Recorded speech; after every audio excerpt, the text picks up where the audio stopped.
So this is actually what we call worm whiz here. Now, worms don't urinate. They've actually, it's the castings. They poop and they make castings here. It's all the water. You spray it every day. The water goes through here, keeps it nice and moist. You can't have it too dry. That needs to be nice and moist in there. So every day a bit of a spray. I'll show you now how much. So I'm going to grab this.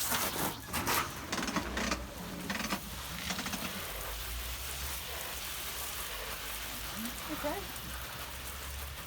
It's not a big deal, not a huge amount of it.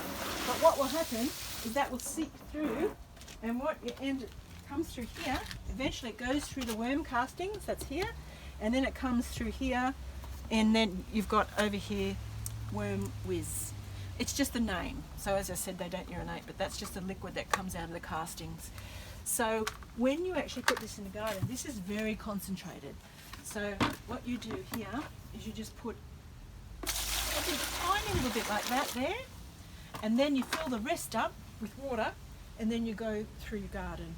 The best time to do it is in the evening or early morning, because if you have your worm whiz just sitting on the top, and if you just say you use the castings and you dig it through, you can't have them sitting on the top because the sun then it makes them sort of ineffective. So the worm castings has to be dug in, so no light, and that's what I was saying, when you put your worm whiz that's watered down, you just do morning or evening. Okay, does that make sense? It's just so that they you're not losing more nutrients from the sun. Yeah. So when you're storing it like this, you put it in a spot where it's away from the sun. So you're going to choose a spot when you put your worm farm in. You're going to put it in a spot where it's not direct sun on it, and it's the coolest part of the garden.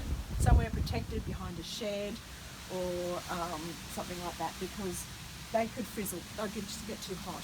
In fact, some people when they get really hot in the middle of summer, just say you've got a 40-degree day, you can actually freeze. I have a little bag here before. It was all just scraps and it was all paper. You can actually freeze that and just whack it in there.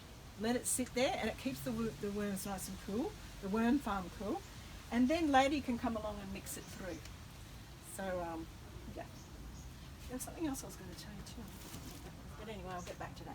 So, yeah, so what I've done here, you've got your gloves on, you just get your hands and you just mix it through. You can dig a big hole if you want to, like that. And then you can put all this in, all the scraps in there. But I tend to like to just give it a really good mix through, like this. Okay, and if you don't have enough, so you've got a lot of worm castings in this because they're actually pooping up here as well, and that's why you have to water it, to keep them nice and moist, but also to wash all this worm casting into the next level.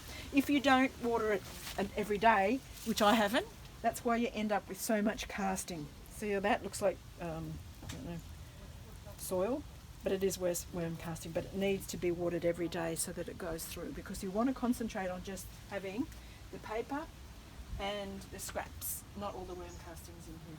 So anyway, and then we just get, what have I done? I've got an old towel here. Okay, and then I've just folded it over twice, and then I just whack it on here, like so. And then I just put that on, and then I re-water it. Okay, so I come over here and I just give it another water, because you've got to keep the top, especially through summer, just got to make sure this is always damp. Okay, so you can see I'm not going to be doing a big watering in. That's quite little. That's pretty much all you need. Right. Put the lid on here. Go.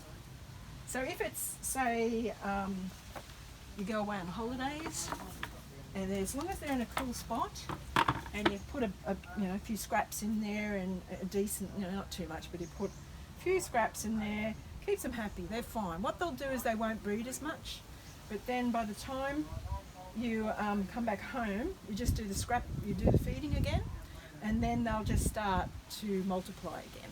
So they say it helps to, if you've got retic, to have put them in this under a spot, a cool spot where the retic is, so that if you're on holidays, you're getting a little bit of water spraying it, keeping it cool, and some of it will seep into these little pockets through the retic.